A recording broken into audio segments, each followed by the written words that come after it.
High viewers 2021లో Gujarat Mundra పోర్ట్లో 21,000 కోట్ల worth ఉన్నటువంటి drugs పట్టబడ్డాయి.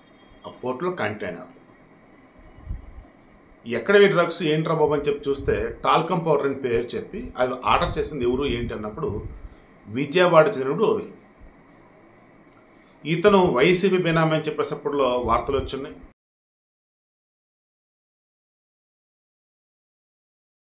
కొన్ని వేల కోట్ల డ్రగ్స్కి ఏపీకి లింక్ ఉండడం ఏంటని చెప్పేసి పెద్ద న్యూస్ అయింది, సెన్సేషన్ అయింది. అది అదానీ పోర్టు, అదానీకి తెలియకుండా ఇదంతా జరిగింది, రకరకాలుగా వార్తలు. అది ఎక్కడి నుంచి వచ్చిన కన్సైన్మెంట్ అన్నప్పుడు ఆఫ్ఘనిస్తాన్ నుంచి వచ్చింది. ఆ కేసు ఏమైంది ఏంటి నో ఐడియా. ఇప్పుడు అగైన్ ఏపీకి లింక్ అంటూ లింక్ ఏంటి నాకు బాగుందా డైరెక్ట్గా వైజాగ్లో దొరికితే వైజాగ్లో కంటైనర్ టెర్మినల్లో ocean network express LB 224348 sealed కంటైనర్లో డ్రగ్స్ ఉన్నట్టుగా మాకు అనుమానం ఉంది అంటూ జర్మనీకి చెందినటువంటి హ్యాంబర్గ్ అక్కడ ఎవరైతే దీని స్కాన్ చేస్తున్నారో వాళ్ళు ఇంటర్పోల్కి చేరవేస్తే ఇంటర్పోల్ వాళ్ళు మన CBI వాళ్ళకి చెప్పారు.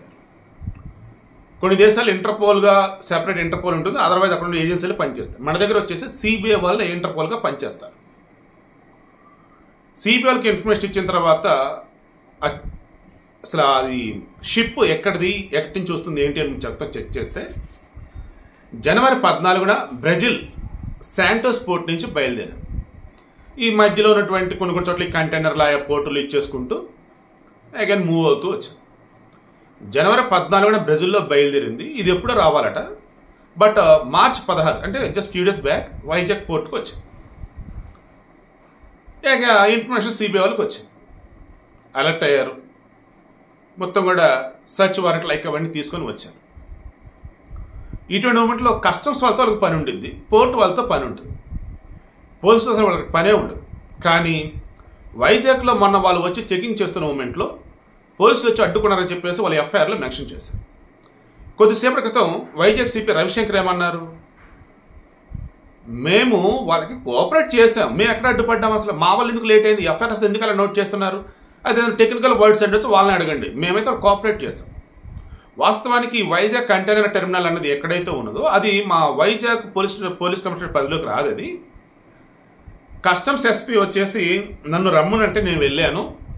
ఇక డాగ్ స్క్వాడ్ కావాలంటే CBI వాళ్ళు అడిగితే మేము పంపించున్నాం, జరిగింది ఇది, ఇందులో మేము ఇంకెక్కడ వాళ్ళకి ఇబ్బంది కలిగించాం, మరి వాళ్ళు ఎందుకు అన్నారంటే మాకు తెలియదు అన్నారు. తర్వాత ఇది ఎవరి పేరు మీద వచ్చింది ఇక్కడికి ఏంటి అన్నప్పుడు సంజా ఆక్వా ఎక్స్పోర్ట్స్ లిమిటెడ్. ఇది వచ్చేసి ఉన్నది కాకినాడ జిల్లా కొత్తపల్లి మండలం మూలపేట దగ్గర ఉంది. వీళ్ళు వచ్చేసి చేపలకి రొయ్యలకి సంబంధించి మేత తయారు చేయడానికి గాను ఒక ప్లాంట్ దాంట్లో రెడీ చేసుకున్నారు.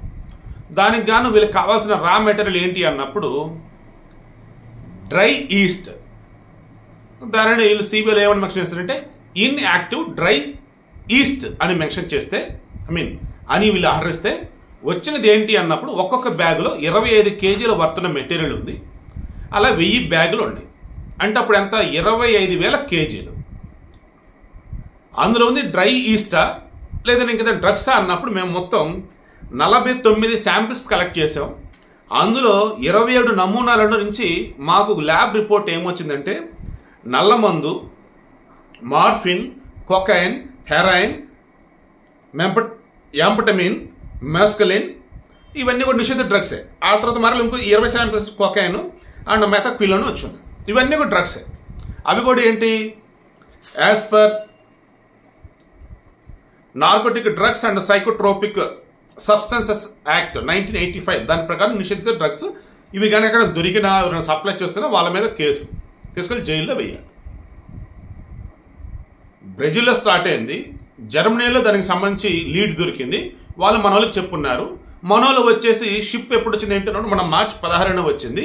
షిప్ వచ్చేసి చైనాది, కంటైనర్ టెర్మినల్ కంటైనర్ దించేసింది, అక్కడి నుంచి తమిళనాడు ఉంటే కట్టుపల్లికి వెళ్ళిపోయింది. సో ఇప్పుడేంటి ఈ షిప్లో ఉన్నటువంటి మెటీరియల్ని వేరే పేర్లతో ఎటున్నా డిస్పాచ్ కనుక చేసేసినట్టయితే ఖతం డ్రగ్స్ మొత్తం ఏపీ అంతా వ్యాపించేది. అలా కాకుండా ఇప్పుడు సిబిఐలు వచ్చేసి మొత్తం పట్టుకొని సీజ్ చేసిన తర్వాత ఈ సంజయ్ ఆక్వా ఎవరైతే ఉన్నారో దానికి సంబంధించినటువంటి వాళ్ళు ఎవరైతే ఉన్నారో కోనం హరికృష్ణ ఆయనని కానీ ఈ సంజయ్ ఆక్వా ప్రతినిధులు ఎవరైతే ఉన్నారో గిరిధర్ కావచ్చు, శ్రీనివాస కృష్ణమాచార్య, శ్రీకాంత్ కావచ్చు, వీళ్ళంతా అడుగుతుంటే ఏమన్నారంటే సరే ఇది ఫస్ట్ టైం అసలు ఆర్డర్ ఇవ్వటం కూడా ఈ కొంతమంది తెలిసిన వాళ్ళు ఏం చెప్పన్నారంటే యూరోప్ కన్నా మీకు బ్రెజిల్ నుంచి ఆర్డర్ తెప్పించుకోండి బాగుండిద్ది అన్నారు మెటీరియల్, అది కూడా ఈ ఐసీసీ కంపెనీ అన్నారు. మేము ఆర్డర్ ఇచ్చిన ఇదే సార్ జరిగింది, ఫస్ట్ టైం ఇదే రావటం, మేము ఆర్డర్ ఇచ్చుకుని ఇప్పుడే. మరి వాళ్ళలో పంపితే ఒక రకం మేము నష్టపోవటమే కదా, మేము కేసులు ఇరుక్కోవటమే కదా. మీరు వచ్చారు, చూశారు, చెక్ చేశారు, నెక్స్ట్ ఏం చేద్దాం మీరు చెప్పండి, చేద్దాం, మేము కోఆపరేట్ చేస్తామని చెప్పేసి వాళ్ళు అన్నారు. ఆల్రెడీ సంజయ్ ఆక్వా పరిశ్రమ దగ్గరికి వెళ్ళి అక్కడ పనిచేస్తున్న వాళ్ళని కూడా క్వశ్చన్ చేస్తున్నారు. అక్కడ మొత్తం సిబిఐ ఎంక్వైరీ చేసే సోదాలు చేస్తున్నారు.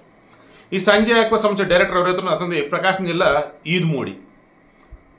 ఇతనికి సంబంధించి ఏమో వైసీపీకి లింకులు ఉన్నాయి. వైసీపీకి సంబంధించి 50 లక్షలు వచ్చేసి మన కరోనా సమయంలో వీళ్ళు సీఎంఆర్ఎఫ్ ఫండ్ ఇచ్చున్నారు. అండ్ పండుగలు పబ్బాలప్పుడు వైసీపీ వాళ్ళ బొమ్మలతో బ్యానర్లు వీళ్ళు వేస్తూ ఉంటారు, వీళ్ళు వెనక వైసీపీ వాళ్ళు.